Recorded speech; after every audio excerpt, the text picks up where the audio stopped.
Welcome. Family, Movies Brief here.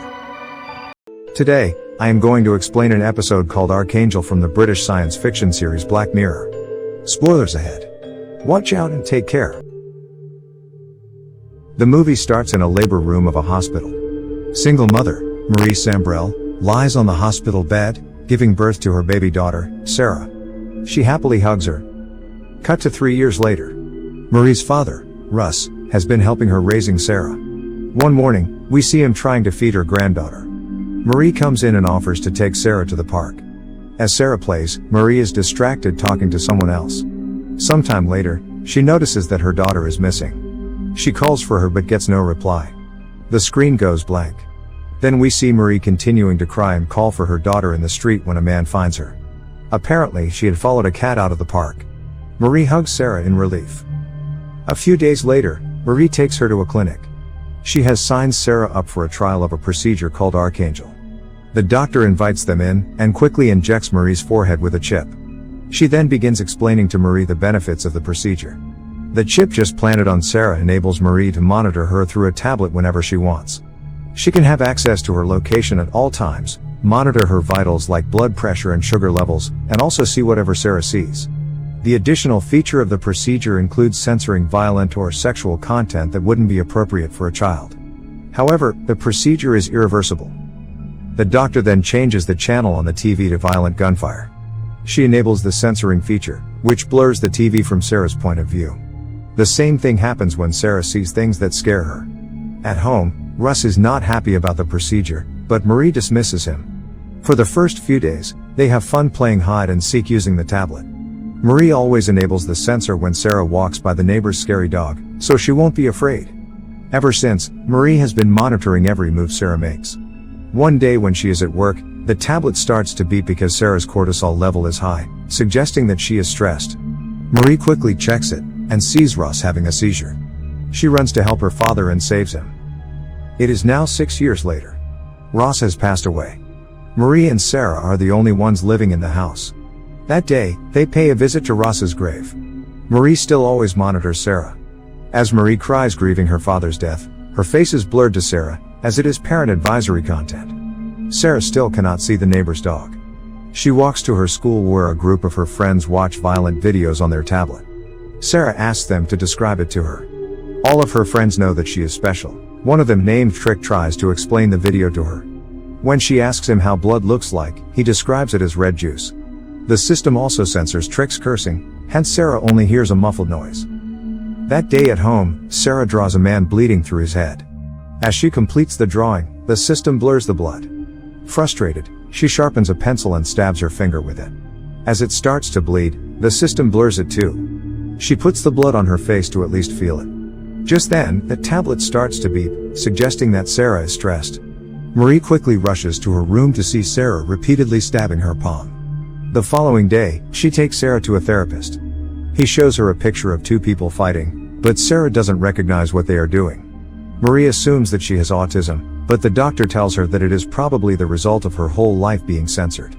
He then mentions that the Archangel wasn't launched nationwide because of the same reason. Since the implant cannot be removed, he suggests Marie get rid of the parental unit. Marie feels guilty for being the reason her daughter is different. That day, she returns home and turns off all the censor features of the tablet. She then hides it in the kitchen cabinet. She tells Sarah about the system being off during breakfast. However, Sarah is a little skeptical because she has never been without her mom's supervision. She walks out and is startled to see the neighbor's dog bark at her for the first time. Scared, she tries to cross the road and is almost hit by a car. She reaches school to see her friend, Trick, fighting a boy. She can see his busted lips for the first time.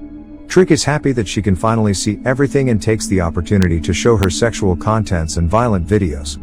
The following day, Marie sees Sarah off to school, then keeps the tablet in the attic. Sarah gets more accustomed to the neighbor's dog and quickly runs when she sees it. A lot of time passes. Sarah is now 15 and is fully accustomed to life without Marie's supervision. She even makes friends with the neighbor's dog. That day, she is with her friend, Meryl, at school when they encounter Trick. He is all grown up now. Trick and Sarah seem to like each other. He invites the girls to a bonfire beside the lake. They accept the invitation and decide to lie to their parents about going to a girls' movie night. When Sarah reaches home, she tells Marie the same. She doesn't question Sarah further. In fact, Marie too is going out with her boyfriend at night. The group of friends is now by the lake. As it turns out, Trick is a typical drug junkie now. He passes Sarah a blunt and she accepts it. Meanwhile, Marie is back from her date and calls Sarah while returning home. However, the call directly goes to voicemail. Worried, she calls Sarah's friend. Her mom picks it up and informs her that the girls were never there. She calls her repeatedly, but Sarah doesn't pick up. With no other choice left, she brings out the tablet from the attic. She finally sees that Sarah's location is beside a lake, 2 miles away. Marie then opens the cam and is horrified to see her daughter having sex with Trick. She quickly turns the tablet off. Back at the lake, Sarah and Trick chat while making out. A knock on the door startles them. It is Meryl telling Sarah that her mom has found out about them sneaking out. The girls then rush home in Trick's van. When Sarah is home, she apologizes to Marie for being late. Marie doesn't confront her either. The following day, Sarah leaves for school. Marie brings the tablet to work with her that day. Sarah and Trick are together after school when she asks him about the drugs he sells. Trick tells Sarah that those are not for her, but she insists on looking at one. Then, we see him trying to teach Sarah how people usually take drugs, but Sarah insists on trying some. Trick reluctantly agrees. Back home, that tablet starts to ring, suggesting that Sarah is stressed. Marie opens it again to see that it is a narcotic alert. She is then horrified to see Sarah snorting coke. Marie loses her control and throws the tablet. She gets on her computer and uses reverse search to find out Trick's name and address. The following day, she goes to Trick's job and threatens him to stay away from Sarah. She also shows him the footage of them having sex. Trick is terrified.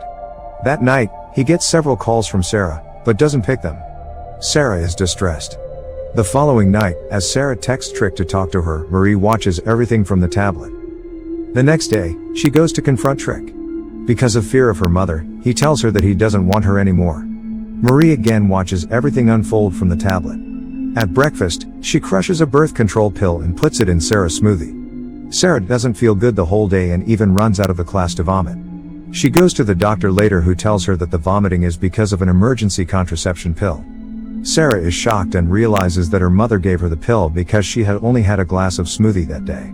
She rushes home and goes through the kitchen cabinets, but doesn't find anything. Then, she looks through the bin and finds an empty box of contraceptive pills. She runs to her mom's room and finds the tablet behind her pillow.